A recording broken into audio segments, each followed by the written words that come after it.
have a comment about this program, we'd love to hear it. Email or call us, or send us your feedback through social media.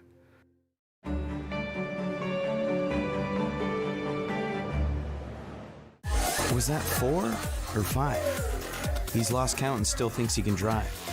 Do you think he knows that when he is caught and charged with impaired driving, he'll lose his license and a lot more?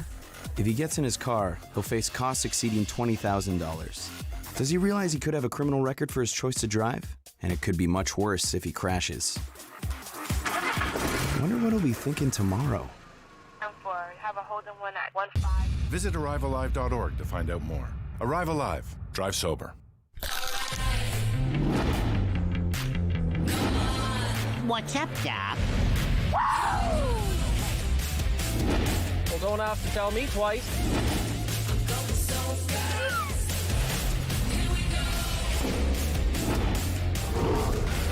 We're all gonna die.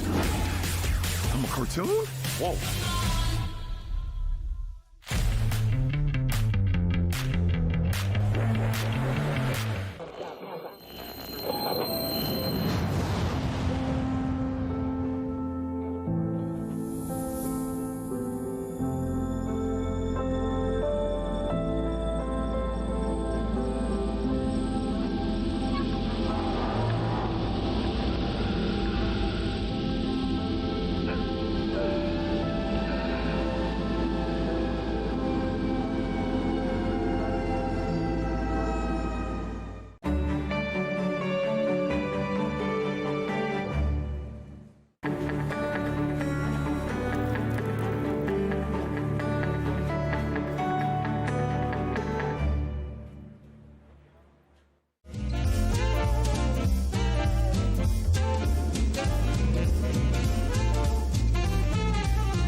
Hello, what you're about to see is a 30-minute show produced by Rogers Television about 20 years ago. It's part of Gander's history.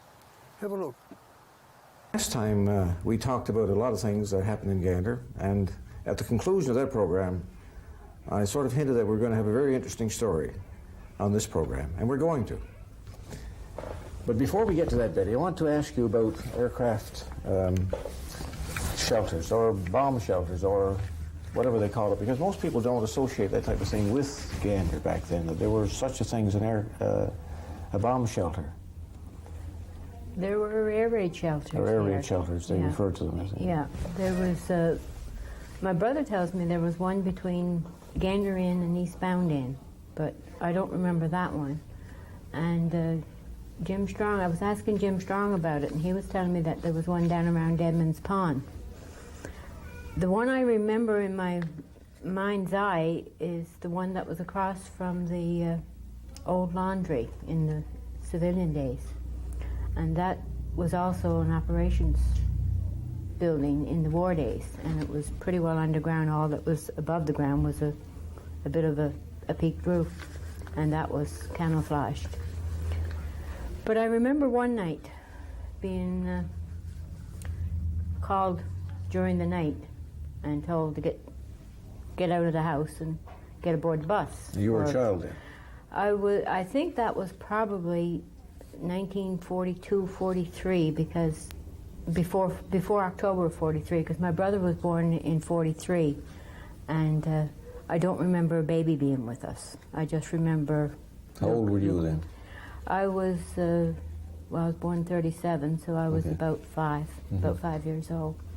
And we were taken in our pajamas. The women were in their nightgowns and pajamas, and the kids were all bundled up, and we were bundled aboard this, I think it was a bus or some form of transportation anyway, and we were taken to this air raid shelter. And that, for years I was thinking of that and thinking, no, it must be my imagination.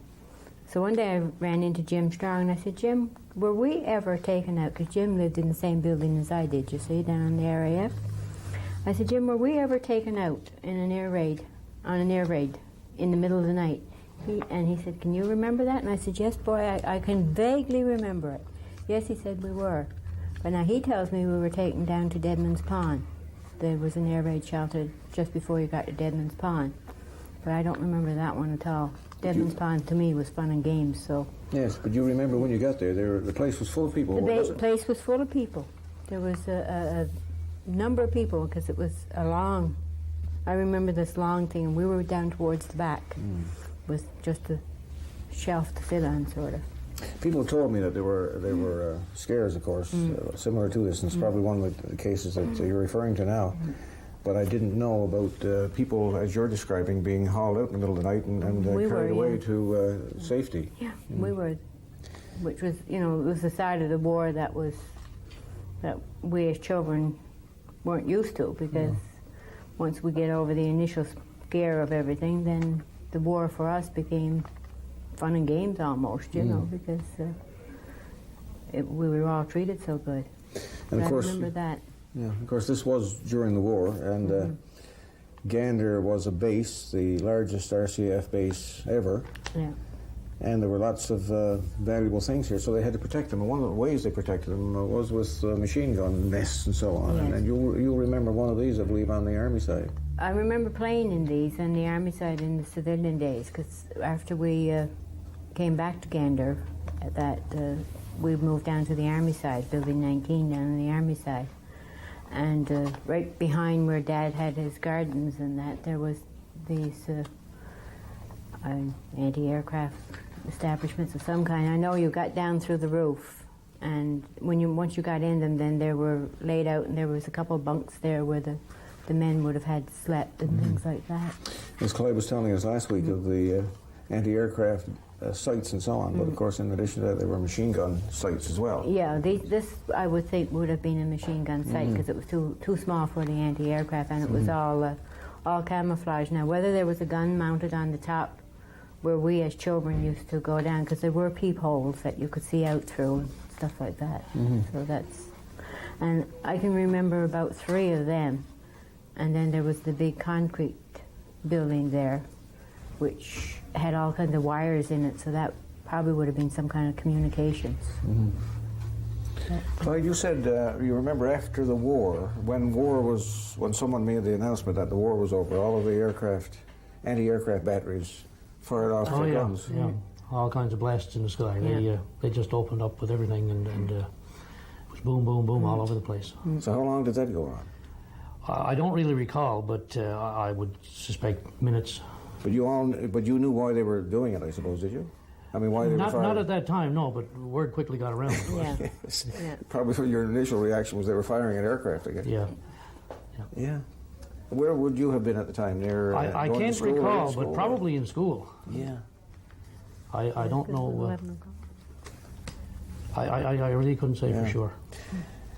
So the only other, of course, you had seen them fire before when they were firing at those practice targets, that aircraft were towing, the yellow targets. You told me also, and of course a lot of people have heard about the aircraft dump. I think there were a couple of aircraft dumps here, but where as an aircraft would crash, they'd sort of haul it away to the aircraft graveyard, I guess, for want of a better word. That's right, yes. Any that crashed, within a fair distance of the airport, and if it could be taken away, then it was. And they had a location. The railway line that went from the main line up to what is now the terminal area. There was a powerhouse up there during the war, a heating plant, and a coal yard. They stockpiled coal up there for the heating plant, and that railway divided the airplane dump into 2 sections. The American Air Force put all their relics in on one side, and then on the other side of the track were the British, Canadian, and so on. And it was a great place for youngsters to play in, because you had your choice of airplanes, multi-engine, single-engine, you name it, you had it. And there was one in particular we spent a lot of time in. It was an old DC-3, and it was at an angle, I guess, of about 30 degrees to the ground. And takeoff nice attitude. takeoff attitude, yes. Steep climb out. And the control column was still there, of course. None of the instruments, but just the control column. So we'd fly that until we got shot down. And then, of course, when we were shot down, we just run back behind, and the cabin door was just behind the cockpit. Yeah. And we could bail out there, and about 6 feet below that was the wing of probably a Liberator, but a nice flat surface to land on when you bailed out of your stricken aircraft. And one corner of there was a fence. A fence went around the American Air Force dump, and one corner of that had, I don't know how many dozen machine guns piled up, one on top of the other. So we'd fit out the aircraft with these machine guns, of course. They weren't usable. The breech blocks were taken away, and no doubt the barrels were all shot out too. Yeah. But you could certainly outfit a number of aircraft from these guns. We spent a lot of fine hours in there. Must have been fascinating for young boys doing that. You mentioned one day too, of course, during the war, they'd have bands here, and the boys would sometimes go along with the bands. Would they march behind the bands? Yeah, or? if we happened to be out of school, maybe recess time, the RCAF band would come marching along the street, so we'd all fall in behind and way to go. And follow them to the barracks? Follow them wherever they went. Yeah, in step probably. Well, we tried to. Yeah. I've heard someone refer to Herman Nelson heaters. Oh, yeah. And were you using them in school? Yeah, we were. We had... what were they, first of all? They're a portable heater, probably about 3 or 4 feet square. I think they burned gasoline and generated heat, of course. Some kind of a burner system, similar to a furnace burner, I suppose. Yeah. And the heat that was generated then was transferred through flexible pipe to wherever they wanted. They were used actually for heating aircraft engines. Yeah. If they were in the wintertime, they need to be defrosted. But our school on Foss Avenue, for a number of months, had a furnace that broke down regularly. We called it Old Faithful because we were guaranteed a holiday at least once or twice a week for a while. But I guess the powers that be frowned on that, so they finally started bringing in these Herman Nelson heaters, and they'd set them up in the corridor and run the ductwork into the various classrooms, and that's how we got heat in the classrooms. Oh, yeah. So that put the end to the holidays. That put the end to the holidays. The on-schedule holidays, yeah? Yeah. Yeah. Betty, when we were talking before, you mentioned playing as children, of course, growing up around the airport. You mentioned something about somebody used to grease a pole, and you'd be playing around this. Was that down in Debenhams? No, that was down at Gander Lake. Periodically, they used to run parties and stuff for the residents. Probably it was Armistice Day. Well, it wouldn't have been Armistice Day because it was in the summer. It was probably the military day, or it was probably Canada Day for these people because it was War Memorial for us, but for the Canadians, because we were still British then, because this was before Confederation even.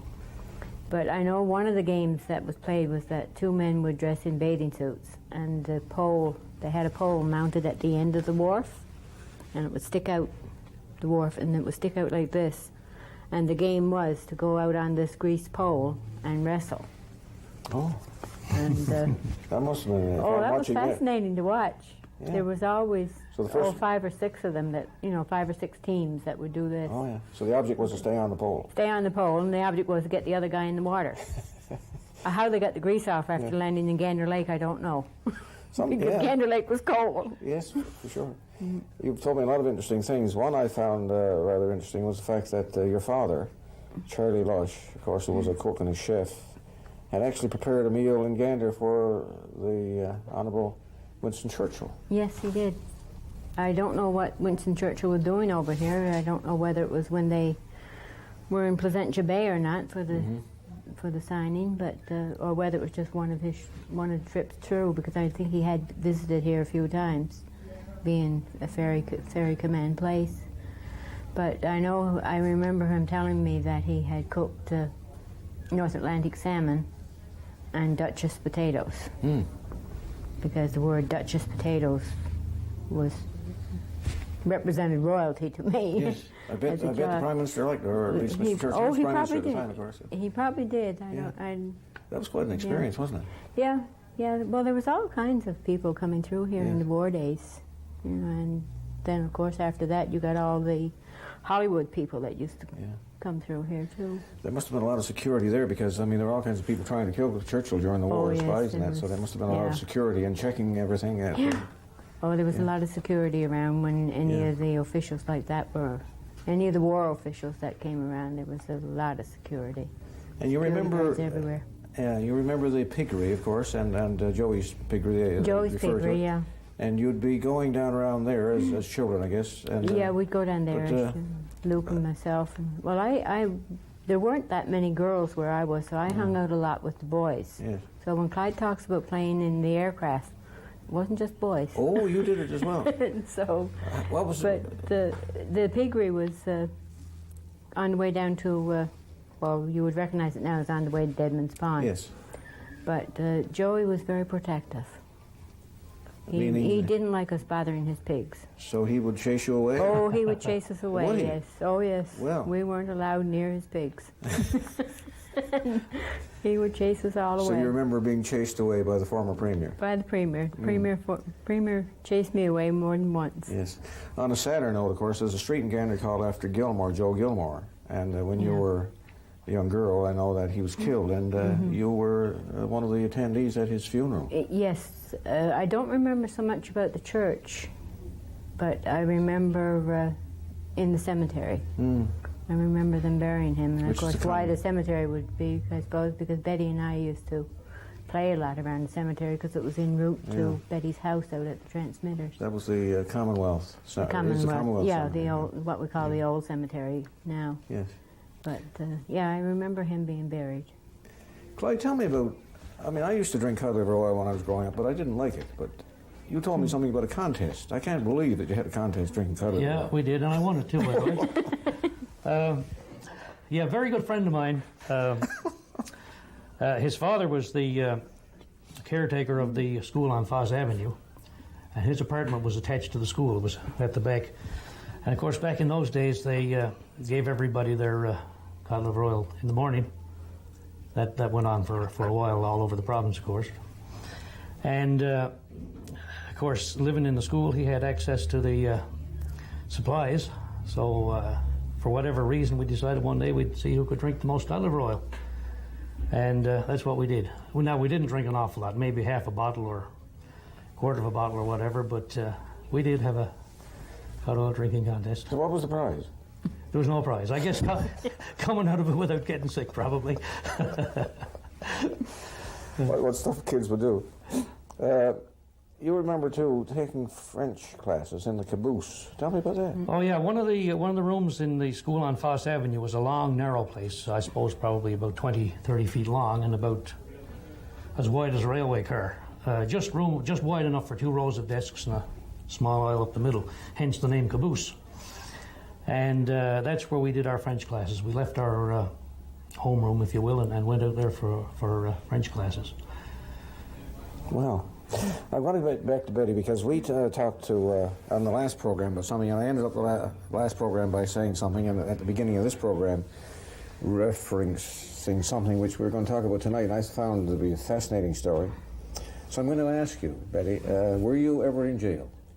Yes, I was. Tell me about being in jail. And this is the story that we were getting at. It happened during the war, of course. This Sunday afternoon, Luke, my brother Luke, and Eugene Lush, and I decided we were going to walk to church, walk to Sunday school. And we went off and didn't take our passes, which was a no-no. You didn't go anywhere without your passes. Mm-hmm. So we walked up and hit the railway tracks and walked on up the tracks and came down to where we turned down to go down to the army side to get into the chapel. And before you could get on the army side, of course, there was a guardhouse. And I mean, we'd been there every Sunday of our lives from the time we arrived in Gander. But this time there were French Canadians on duty. And of course, he couldn't understand us, and we couldn't understand him. So he took us and threw us in the clink. So there's you were 4 or 5 years I old. was about 5 or 6, yeah. And there were 2 other children, Luke was 4 years older than me, So and he was Eugene was about the same age. 9 or 10 years Yeah. old. And he took 3 children and put them in jail because he Yeah. couldn't understand what you were saying. Well, I think that's reprehensible. It's unbelievable to me. I mean, I can't get over that somebody would do something Well, that's that's not the stupid as best that. side of it. The best side of it is while we were sitting there, he decided he was going to clean his rifle. So here you were barred up inside Barred behind up in- bars, looking yep. out at this idiot. This man cleaning I his call him rifle. an idiot. Anyway, for putting him in jail. But of course, what goes through a child's mind is that, well, we're going to be shot. Goodness You know, gracious. this was wartime, and I find that incredible. we were going to be shot. Nobody knew what they were saying. And of course, Dave, our Sunday school teacher, was a military person, David Day. And when we didn't show up at Sunday school, of course, after Sunday school was over, he came up around and checking out of the guardhouse. He must have said to him, you know, did any children come by or something? And he came in and explained what we were doing and who we were. And they released us to him. Goodness But it was an gracious. interesting afternoon. Interesting. I should think so. I don't, you know, that probably never happened to anybody else in Newfoundland for sure. I don't know, but, Jailed, I mean, children, I mean, to be jailed Yeah. by soldiers. My Yeah. goodness. Anyway. An argument for bilingualism. Oh, my, I think it's an argument for common sense. But But anyway, on a heavier note than that, Betty, of course, this turned out to be okay. I know Oh, that. yes, But I it mean, the all very turned fact out. that the trauma of getting into jail, 3 children, I mean, Yeah. I think of oh, it was scary. you know, Yeah. it would have to be. Yeah. Something I found out through this interview with you before, and of course I always learn something new when I talk to people on this program, and another thing I learned new was about the Army Chapel on the Army side, that is the Army Chapel. Canadian They Army. referred to it as the place where people would go for religious services. That Now was- we know about one on the Canadian side. Yeah, there were two. There were two. I think there was one on the American side, and I don't know if it was in the hospital, part of a chapel in the hospital or not. But I know there were 2 here for sure. One was on the Canadian Army side, and the other one was the RCAF, which had the two chancels. The RCAF one. Yes, but the one we were talking about now Is the, when we're going to show a yeah. picture of this, and it's the only picture that I've ever seen of the chapel on the Army side. That's very interesting. I think it was the one that later became the co-op, I the see. Army side co-op. Yeah, and you've been in there when you were a child, I guess, for services, were you? Oh yes, that's where we had our services. Yes. So the civilians and the military as well. Well, I don't remember that many civilians, but I know the picture you're going to show has my mother, my father, my brother, and me, and Berkey Davis and Jesse Boland. That's the civilians that were at that service anyway, the rest Yes. of the military. Yes.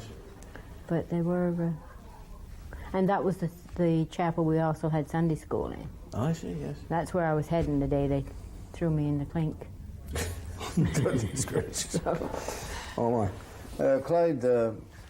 I was over to your house a couple of times, and when I've gone over there, I've usually gone over to see the progress you've been making on the administration building. That's I my think perpetual project. I think that's a great project, and maybe you could tell us a little bit about it. We have some pictures, of course, of it, and we took some video when we were in your house. And tell us why you did this, or why you're doing this, I should say, because it's not done yet, No. not completed. Well, I suppose the idea came to me at least 20 years ago. I decided it would be nice to do a model of the original Gander Airport. And I was down at the tourist chalet on the highway one day and saw 3 photographs that would ideally suit my purposes for information for these. One was of the administration building itself, one was of the old powerhouse, and one was of the heating plant. And essentially that was the original Gander Airport. That along with a transmitter and receiver site and a few houses on Chestnut Street. So anyway, I said I'd start on one of these, on a model of at least one of these buildings, and I decided to start with the admin building. So using that photograph, I got measurements from it,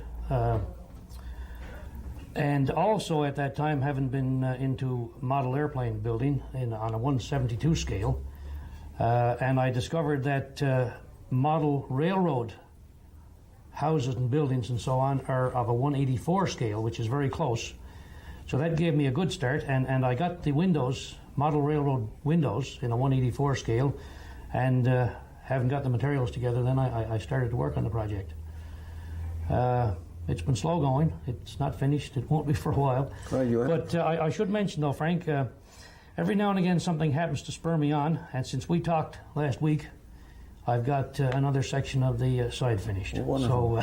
So you'll have the promise hope springs eternal. To finish this, because this is a beautiful model you're building there, and you know, would be a tremendous asset to the Gander, I think, when it's done. Well, I will finish it, but you know when, I don't know. The weather's too nice. You see, I'm an outdoors person, and when the weather's nice, I'd rather be outdoors than in. But it will be done. Good. It will be done. Tell us briefly, I know your house, and we have some video of this too, because Brian and I were down there, and we took a picture of the three houses.